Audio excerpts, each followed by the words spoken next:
और बिहार में वोटर का भी एक तरह से हक छीना जा रहा है कि अगर आपके पास आप पढ़े लिखे नहीं हैं, अगर इस देश में रह रहे हैं तो आप इस देश के नहीं हैं। अगर आपके पास कोई ज़मीन नहीं है तो आप इस देश के नहीं हैं। बेसिकली इनका काम सिर्फ चोरी करना है। हर चीज़ पे ये गवर्नमेंट फेल है। नोटबंदी ले लो, जीएसटी ले लो, कोरोना में अव्यवस्था ले लो। सरकार को पता लगा ये कानून सही नहीं है। सरकार जितनी भी कानूनें लाई है, नोटबंदी लाई है, उसमें भी 2000 का नोट आज के टाइम में मिलना बंद हो गया है। जीएसटी लाई है, उसमें प्रॉब्लम है। सरकार के पास मुझे लगता है कि अच्छे पढ़े लिखे लोग की कमी है। कैसे पॉसिबल है? चुनाव आयोग बिक गया है ना? जो सरकार चाहती है उस हिसाब से ये अपने फैसले लेते हैं, उसी सरकार के हिसाब से ही फैसले ले रहे हैं। नमस्कार, आप देख रहे हैं 4 PM में आपके साथ नफीसा खान। सड़क से लेकर संसद तक इंडिया अलायंस ने SIR जो बिहार के अंदर चल रहा है उसके खिलाफ हल्ला बोला है। आज संसद के भीतर से भी तस्वीरें आई कि इस तरीके से इंडिया अलायंस ने काले कपड़े बांधकर विरोध दर्ज किया और ये साफ कहा कि चुनाव आयोग के साथ मिलकर बिहार के अंदर चुनाव की चोरी की जा रही है। ये हमला राहुल गांधी ने फिर से बोला। आपने सुना होगा कि चोरी होती है, वोट की चोरी, लेकिन अब चुनाव की चोरी। महाराष्ट्र के बाद क्या बिहार में वाकई चुनाव की चोरी होने वाली है?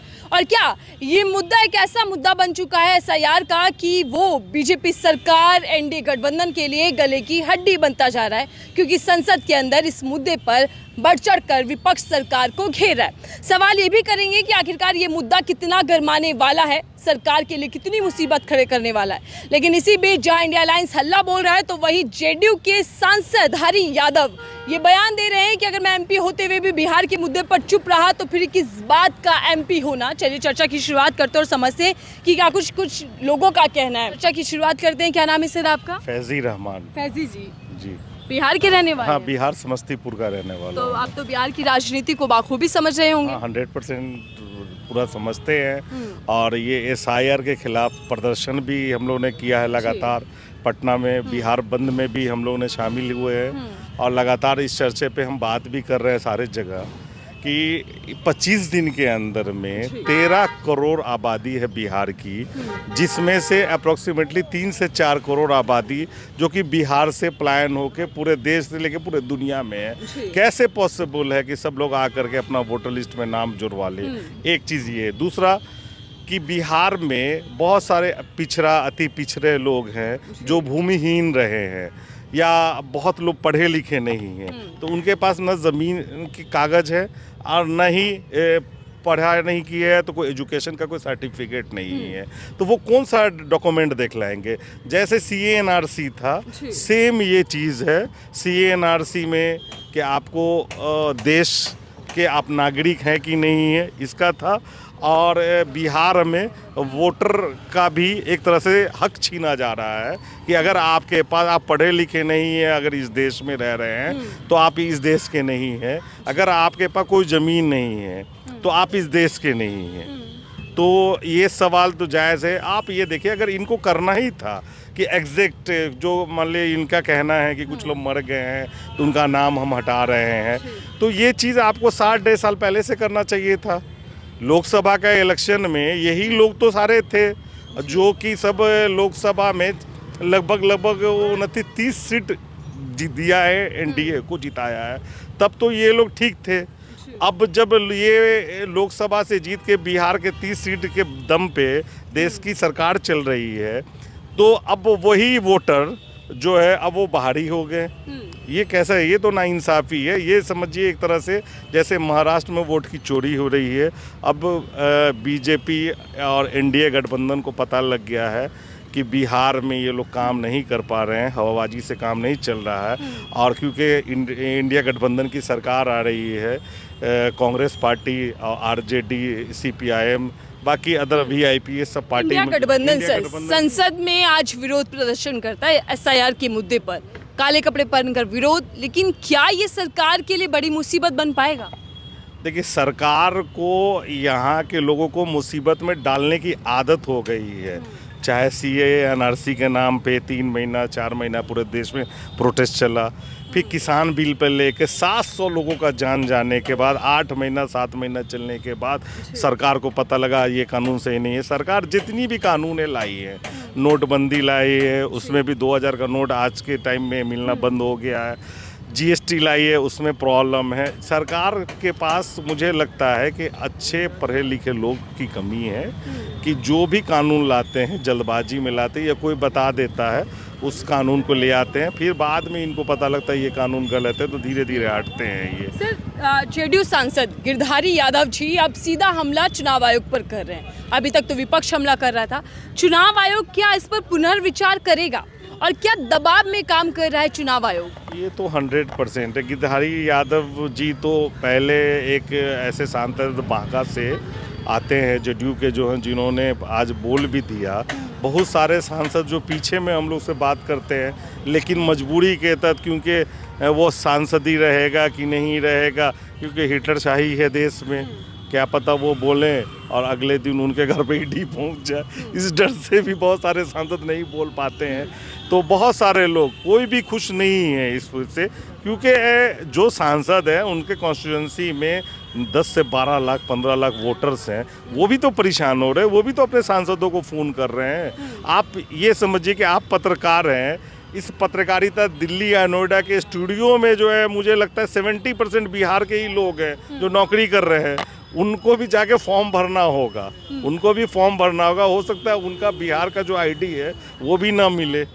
ठीक है, तो सब परेशान हैं, सारे लोग परेशान हैं, बस इलेक्शन जीतने के लिए कि अपने जो इनके वोटर हैं, इंडिया गठबंधन के वोटर्स हैं, पिक एंड चूज़ वाला ये चीज़ है कि जिसको मतलब हमें अच्छा लगा इसको वोटर बना देना है, और फिर जो वोटर नहीं हमें पसंद आ रहा है या जो हमें वोट नहीं देते हैं उसको वोटर लिस्ट से नाम हटा देना है। ठीक है, मैं आ रही हूँ आपके पास। सर, क्या कुछ कहना चाहेंगे?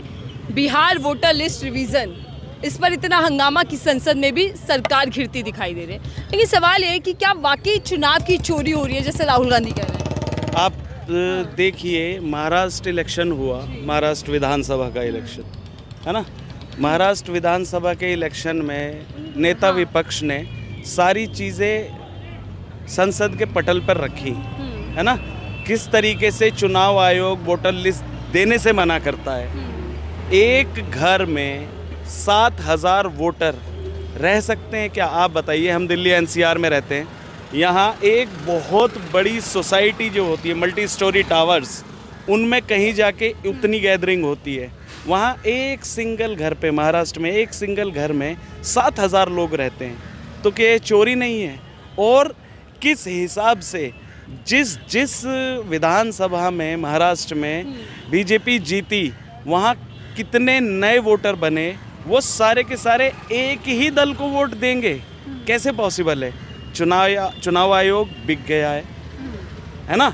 जो सरकार चाहती है उस हिसाब से ये अपने फैसले लेते हैं, उसी सरकार के हिसाब से ही फैसले ले रहे हैं। बेसिकली लिख के दिया जाता है। जैसे अभी गोदी मीडिया को बोला जाता है ना, कि एक प्रधानमंत्री आवास से एक चिट्ठी आती है कि आज क्या मुद्दा रहेगा, उसी हिसाब से चुनाव, ऐसा लगता है कि चुनाव आयोग को कोई चिट्ठी आती है कि अब क्या इम्प्लीमेंट करना है, किस हिसाब से हमें स्टेट कब्जाना है। अभी बिहार का मुद्दा इन्होंने बना रखा है। अभी एक यूट्यूबर्स हैं, आपका चैनल अलग है तो नाम लेना थोड़ा मुनासिब नहीं है, उनके ऊपर उन्होंने सारी रिपोर्टिंग ग्राउंड पे जाके की, उनके ऊपर एफआईआर कर दी। ऐसा क्या गलत बोला था, ऐसी क्या चीज़ थी जो उन्होंने दिखा दी थी, है ना। उन्होंने यही दिखाया ना कि बिना डॉक्यूमेंट के अपलोडिंग हो रही है, फॉर्म अपलोड किए जा रहे हैं। जो BLAs हैं, जो एक BLO के ऊपर कितना प्रेशर हो सकता है, आप सोचिए तो। कितना छोटा सा एक या तो स्कूल का टीचर होता है ना, वही लोग BLO बनते हैं ना, उसके ऊपर कितना प्रेशर होता है बेचारे के, कि वो घबराए जैसे तैसे करके बोले। हाँ, लेकिन सर, इस मामले को लेकर सुप्रीम कोर्ट की दखल के बाद आपको लगता है कि चुनाव आयोग कुछ सही तरीके से काम करेगा या मनमानी करता रहेगा? मैडम, जो इनका पुराना ट्रैक रिकॉर्ड है, ये उसमें से भी कुछ रास्ता निकाल लेंगे। बेसिकली इनका काम सिर्फ चोरी करना है। हर चीज़ पे ये गवर्नमेंट फेल है। नोटबंदी ले लो, GST ले लो, कोरोना में अव्यवस्था ले लो, और न जाने कितनी चीज़ें। लगातार जनता के मुद्दों को डाइवर्ट करते हैं। जब कुछ नहीं मिलता तो हिंदू मुस्लिम उठा के रख देते हैं। किसी भी चीज़ को ऐसे हाईलाइट करते हैं कि जो मेन मुद्दा होता है, जो उस टाइम का चलता वो होता है, उसको दबाने की कोशिश होती है। पूरा नेशनल मीडिया पे वही मुद्दा चला दिया जाता है। तो इसी हिसाब से लगता है कि सुप्रीम कोर्ट को इसमें दखल देना चाहिए और मजबूती के साथ कोई ऐसी मिसाल पैदा करनी चाहिए जनता के लिए, जिससे जनता का सुप्रीम कोर्ट में या न्यायालय में उनकी मजबूती हो। ठीक है सर, मैं आपके पास आ रही हूँ। आपकी क्या राय है सर? एक तरफ वोटर रिवीजन चल रहा है, लेकिन दूसरी तरफ विपक्ष तो मुद्दा उठा रहा है, इसको बना रहा है, लेकिन जो सत्ता पक्ष के सांसद हैं रविशंकर प्रसाद, वो ये कह रहे हैं कि भारत धर्मशाला तो नहीं है, यहाँ का जो बांग्लादेशी है, रोहिंग्या है, वो तो बाहर जाएगा ही, इसीलिए वोटर रिवीजन ज़रूरी है, तो उसको बेवजह मुद्दा ना बनाया जाए। देखिए, रविशंकर प्रसाद जो कह रहे हैं उनके कहने में और करने में बहुत अंतर होता है। वो आज की डेट में उनकी हैसियत तो कुछ रही नहीं है, क्योंकि उन्हें जो एक कैबिनेट मिनिस्टर हुआ करते थे, आज उनकी क्या हैसियत है वो उनकी पार्टी वाले बता देंगे और वो खुद बता देंगे। रही बात ये जो रोहिंग्या और ये जो धर्मशाला का जो उन्होंने अल्फाज यूज़ करा है, तो इसका मतलब जो आपके एमपीज़ वहाँ से जीत कर आए हैं वो भी उन धर्मशाला और आउटर साइड के वोटों से जीत कर आए। तो सबसे पहले तो आप लोगों को रिज़ाइन कर देना चाहिए, आपके सिटिंग एमएलएस को भी और आपके सिटिंग एमपीज़ को भी, और जो कैबिनेट में मिनिस्टर हैं बिहार से उन लोगों को भी रिज़ाइन करना चाहिए। क्योंकि अगर आप एक तरीके से सारे बिहार समाज के ऊपर एक तरह से कलंकित कर रहे हैं कि बिहार में जो पूरी जनता है वो रोहिंग्या है और वो आउटसाइडर्स हैं, मतलब ये इनकी सोच से पता चलता है। और रही बात, जैसे अभी आपने एक सवाल करा कि इस मुद्दे को उठाने से क्या कुछ हो पाएगा, देखिए विपक्ष जो है, मुद्दा ऐसा नहीं है कि उसको मज़ा आ रहा है मुद्दे को उठाने में, ये मुद्दा वाकई एक आम जन का है और आज इन्होंने इस स्टेट पे एप्लीकेबल करा है, ये अदर फिर दूसरे स्टेट पे एप्लीकेबल करेंगे। और दूसरा, राहुल जी जननायक हैं, उनके उठाए हुए मुद्दे वो आगे से उन्होंने हमेशा इस हिंदुस्तान की जनता को और इस सोई हुई सरकार को जगाने का काम करा है। क्योंकि राहुल जी कह रहे हैं कि चुनाव चोरी करने की तैयारियां बिहार में हो रही हैं, लेकिन उधर सत्ता पक्ष ये कह रहा है कि संसद सिर्फ हंगामा किया जा रहा है, संसद को चलने नहीं दिया जा रहा विपक्ष की ओर से। देखिए, राहुल जी जो बात कर रहे हैं वो तथ्यों पर कर रहे हैं, क्योंकि वो सामने एक महाराष्ट्र का जो चीज़ है वो आपके सामने है। अभी हमारे एक दोस्त ने 70,000 वोट का जो आपको दिया मिसाल, वो एक है, ऐसे ही वो अवगत करा रहे हैं। राहुल जी कभी भी कोई हवा में बात नहीं करते हैं। आपको मालूम होगा, ये सरकार, राहुल जी जब जनगणना के लिए रोड पर थे, जब आवाज़ अपनी बुलंद कर रहे थे, तो उस पर भी इनका ये कटाक्ष था कि ये जनगणना का सवाल आज क्यों उठा रहे हैं। तो आज लेकिन क्या हुआ, इनको वापस अपने पैरों पर लौटना पड़ा और इन्होंने जनगणना के लिए मानना पड़ा कि अब हम जनगणना कराएंगे। और रही बात, देखिए ये जो SIR का मामला चल रहा है, इसमें जो है बिल्कुल बेईमानी है। अब आप एक बताइए, जब सुप्रीम कोर्ट के अंदर जब बहस चल रही थी, जो एक ऊंचे पद पर जज, कोई कम पढ़ा लिखे इंसान नहीं होता है जज, बहुत एक प्रैक्टिस करता है और पूरी प्रैक्टिस करने, क्रॉस करने के बाद वो अपनी एक पद पे पहुंचता है, फिर जाके जज बनता है। वो ये कहता है कि ये काम तो मेरे लिए इतना भारी है जितना भारी आम जनता के लिए तो पता नहीं, ये लोहे के चने चबाने बराबर हो जाएगा। बताइए ना। और यही बात जेडीयू के सांसद कह रहे हैं कि कम से कम 6 महीने का समय तो होना चाहिए था, क्योंकि उन्हें अपने कागज ढूंढने में 10 दिन लग गए। तो क्या ये बात समझ आएगी?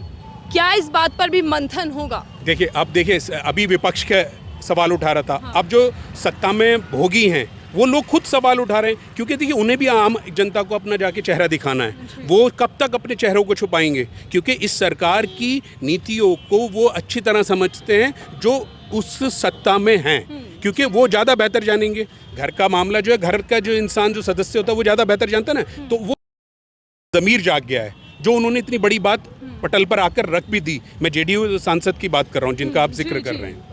तो क्या सर ये समझा जाए कि SIR मुद्दा जो है बिहार के अंदर, वो बीजेपी एनडीए के लिए उल्टा पड़ने वाला है और कहीं ना कहीं इसका असर चुनावों पर पड़ेगा? देखिए, बिल्कुल बैकफायर करेगा, इस बात को आप बिल्कुल निश्चिंत रहिए, ये बैकफायर करेगा, 110% करेगा, क्योंकि ये सिर्फ हवा में, क्योंकि देखिए इनके जो बनाए हुए बिल होते हैं या इनके जो बनाए हुए मुद्दे होते हैं, जो सत्ता पक्ष है जो कैबिनेट कानून लेकर आते हैं, ये बिल्कुल मुंगेरी लाल के सपने देखते हैं, जैसे किसी ने मुंगेरी लाल के सपना देखा और ये आके फिर उसको इम्प्लीमेंट करते हैं, क्योंकि मुंगेरी लाल के सपने कभी भी सच नहीं होते हैं, ख्याली पुलाव कितने भी बना लो, लेकिन अगर कोई पढ़ा लिखा आदमी किसी चीज़ को करता है उसमें ज़मीन आसमान का फ़र्क होता है। वो आगे पीछे up and downs, back and front सारी चीज़ें देखता है, लेकिन इन सरकार की ये सोचने की मंशा कतई भी नहीं। लेकिन सर अभी तक ये मुद्दा सिर्फ सड़क पर गरमाया हुआ था, लेकिन अब संसद में भी ये मुद्दा गूंज रहा है। तो क्या ये गले की हड्डी बन चुका है एनडीए के लिए? ये देखिए, ना तो इनसे निकला जा रहा है ना उगला जा रहा है, लेकिन ये सरकार जो मौजूदा सेंट्रल में गवर्नमेंट है वो इतनी निकम्मी है, अपने बनाए हुए कानून, अपनी बनाई हुई कमियों को, जो फेलियर होता है उसको तो ये कभी भी अपने आप से एक्सेप्ट नहीं करते हैं। लेकिन जरा सा भी कोई चीज़ इंसान अपने उस पर कर ले तो सबसे पहले क्रेडिट किसको जाता है? जो हमारे प्रधान सेवक हैं वो क्रेडिट लेने के लिए आ जाते हैं। आज उससे अपना ये पहलगांव, उससे पहले पुलवामा, उसका आज तक नहीं पता, पहलगांव का आज तक नहीं पता कि मतलब कौन आए थे, किसने मारा, किसी चीज़ पे। इस चीज़ की जांच बैठाने को तैयार नहीं है, क्योंकि ये सरकार जो है ना निकम्मी है। इसको जो मेन मुद्दे हैं उनसे तो ये हटकर, और दूसरा इन्हें क्या है, अभी आप देखते रहिए बिहार इलेक्शन अभी SIR का मुद्दा चल रहा है। अभी देखिए हिंदू मुसलमान भी आने वाला है, वो कुछ ही दिन जाने हैं। अब वो बात, हाँ वो बिल्कुल आएगा, क्योंकि उनका एक मेन तो हथियार यही है कि आम जनता में नफरत फैलाओ और उसके बाद अपना आगे बढ़ो। सर वोट का अधिकार क्या वही बिहार में छीनने की कोशिश हो रही है, और क्या होगा इसका? मैं तो सबसे पहले आपका बात बीच में रोक के पूछना चाह रहा हूँ। जैसे रविशंकर जी ने बोला कि बाहर के लोगों को ये धर्मशाला नहीं है, तो मुझे लगता है कि रविशंकर जी को याद है कि नहीं है कि देश में एनडीए की सरकार है, यहाँ इंडिया गठबंधन की सरकार नहीं है। 11 साल से देश के सबसे मजबूत प्रधानमंत्री उनके कहने के हिसाब से, जो कि देश के प्रधानमंत्री नरेंद्र मोदी जी हैं, तो देश के सीमाओं की रक्षा की जिम्मेदारी जो है रक्षा मंत्रालय के पास है, जो कि एनडीए के ही रक्षा मंत्री हैं, राजनाथ सिंह जी हैं। ठीक है, तो ये इनसे बॉर्डर संभल नहीं रहा है क्या? ये बॉर्डर नहीं संभल रहा है। कोई अगर रोहिंग्या आ गए हैं या नेपाल के आ गए हैं या बांग्लादेश के आ गए हैं, तो ये 11 साल के अंदर में ही आए होंगे। तो किसने लाया है? तो सबसे बड़ी जांच तो रविशंकर जी को रक्षा मंत्रालय पे बैठाना चाहिए था कि बॉर्डर सिक्योरिटी जो है वो कैसे आ रहा है रोहिंग्या, और कैसे आ रहे हैं नेपाल के, कैसे बांग्लादेश के आ रहे हैं। देखिए इंडिया अलायंस ने SIR को बड़ा मुद्दा तो बना लिया है, लेकिन क्या ये मुद्दा सरकार की, चुनाव आयोग की पूरी तरीके से पोल खोल देगा? क्योंकि आरोप यही लग रहे हैं कि चुनाव आयोग मिलकर बीजेपी का पपेट बनकर बिहार चुनाव की चोरी करने के लिए षड्यंत्र रच रहा है। इस रिपोर्ट को लेकर आपकी क्या राय है? दूसरा की जगह देखते रहिए 4 PM। मैं थे आपके साथ नफीसा खान।